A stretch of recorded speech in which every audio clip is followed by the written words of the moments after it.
negative news about property, and it is tough out there, but there are some positives as well. And on a positive note, I believe last year itself we had 1.7 million listings alone in the residential property space.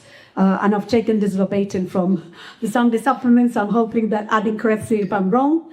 And also, we're not sure yet because some of these completions are still going through, but between 950,000 to 1 million completions took place, sales, of which there were also 250 additional fall-throughs, I think.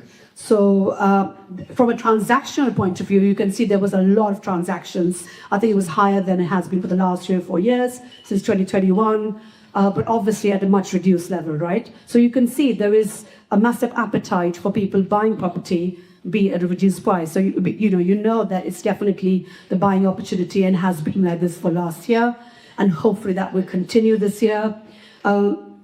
We know that there are some new Renters' Rights Act is now live, and we all need to be aware of being 100% compliant. There are some superpowers being given to local authorities, which Dave is going to touch upon, so we're going to mention, but it's just these sort of things that we need to be aware of, and we need to know where to sort of be based at in terms of our own portfolio.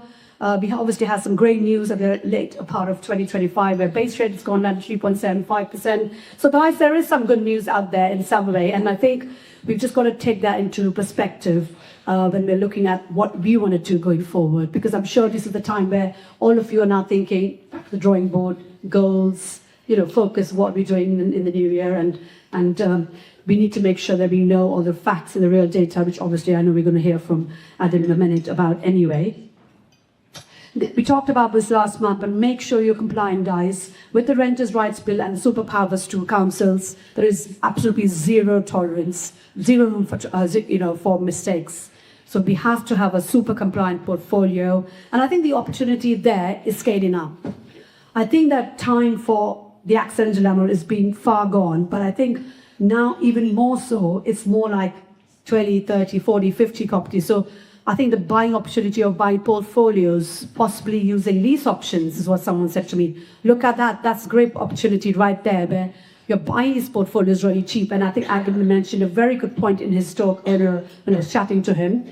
The risk has gone up incredibly high now with all these different rules and powers to councils. And you've got a much better negotiator's place that can come from. So if you're looking to expand, now is the time, but obviously you need to know your risk appetite. Only you know what your risk appetite is. If you don't have a risk appetite, I'd say Resi is probably